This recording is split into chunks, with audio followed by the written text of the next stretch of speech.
This week's theme is titled, What's in a Name?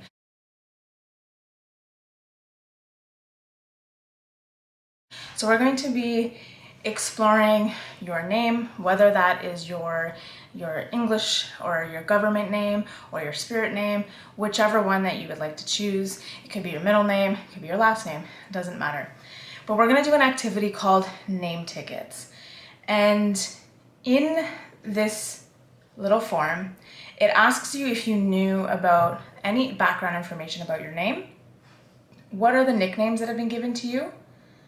And if you have the ability to change your name, would you? Why or why not? And what would that name be? So for many of us, we've heard stories about our name. So whether we were named after somebody in our family or whether we were given a spirit name at birth, in some nations and communities, you're given your spirit names at different life stages. And so you don't just go through life with one name. There's multiple names that you have at different times and periods in your life. For me, the background story to my name, so my full name is Melissa Alexandra Compton, and my spirit name is Strong Tree Spirit. So my name, Melissa, is actually a name that I used to struggle with, but I do go by Mel. But I wouldn't change it now. And the reason being is because my father contributed to giving me that name, and my father had passed away when I was 3. And so for me, I've done some research and I've kind of looked out sort of what my name means. And Melissa means honeybee.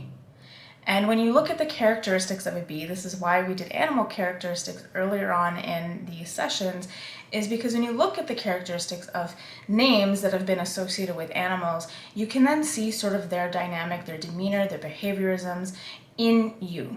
And so when I think of a bee, I think of hardworking, I think of community and family, and those are things that I do cherish in my life. I am a very hardworking person, and family and my community mean a whole lot to me.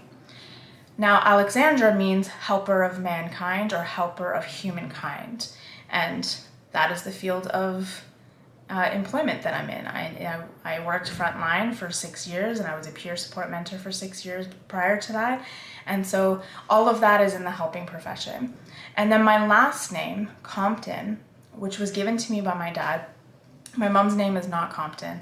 But Compton means in the valley or in the depths and the holes of the valley. And to me, what that helps remind me of is my spirit name that I've been given. And it's kind of ironic that I was given a name that has to do with being in a valley.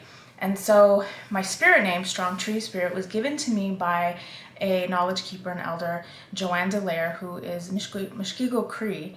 And when she gave me this name, she talked about me being like this tree, this big tree, being sort of around a lot of greenery. And to me, like the imagery that I got was like in a valley. But she talked about there being lots of knots in the tree, lots of experience, lots of stories that I could tell. And she also said that the name at the time I had to grow into the name. So it wasn't something that immediately would make sense. But over time, and as I believe I've had it for over 10 years now, and I've begun to learn sort of what that name means to me, and I grew into that name. And I've been somebody who's learned how to ground myself, but I've also been somebody who's been a helper to help other people ground themselves with whatever it is that they're experiencing.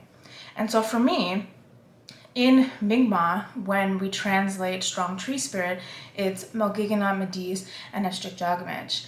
And so the root of that phrase is Mel.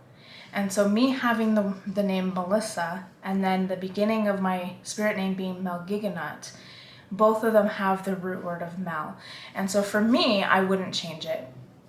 But I know for many others, there's reasons why we change our names, and that's okay. And so think about those things. What would your name be? What would you want it to be? What are the definitions of the names that you already have, and what are the definitions of the names that you may want to change to? And what maybe you have a spirit name that was given to you, or a nickname. A lot of my nicknames are very simple. Mel was one of them. Melly was one that I had growing up. A lot of my teachers, ironically, used to call me by my last name, so Compton was a nickname for me. And so think about those, and attached to a lot of those nicknames are stories. And what are those stories?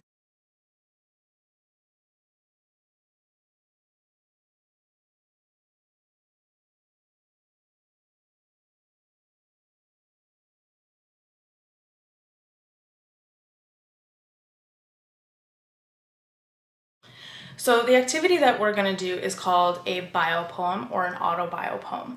So you can do a couple of different things. You can choose to write about somebody else, following the format that's in your document or in your package, or you can write about yourself.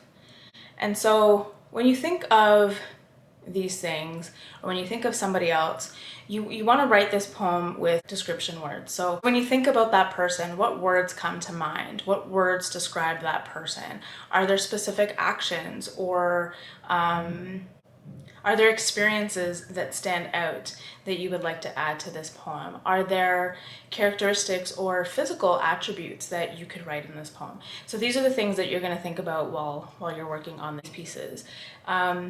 There's two examples of the formats that you can use in your document. And again, you can use this for yourself, or you can use it to write about somebody else. And there's also full poems that have actually been written about other people that you can see in there. One was about Rosa Parks, and so talking about her experience of what she did and what she stood for. And another one is just a random example of somebody named Laura.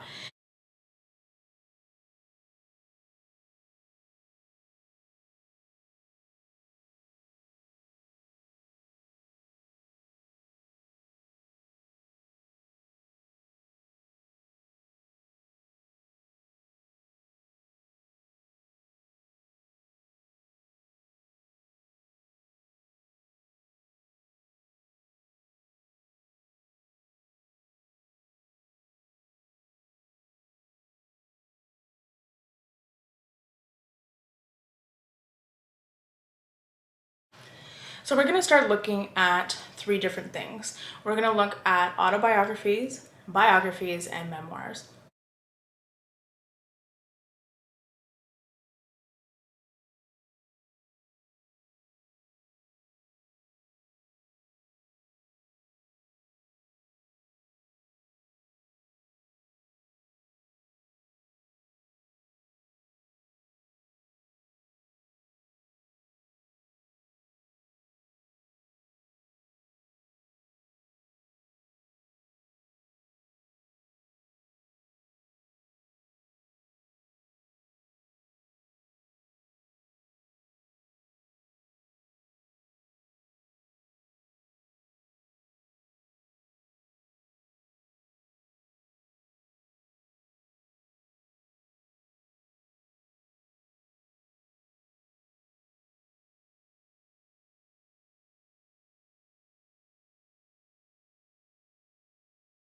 An autobiography is a piece that you've written about yourself. A biography is a piece that somebody else has written about you. And a memoir is your experiences and stories that you want to share, but they also connect to things that are going on in society or in the country. It could be political, it could be around human rights. You're connecting the dots between your lived experience and that of other people. And so there's a little bit of a difference between an autobiography and a memoir.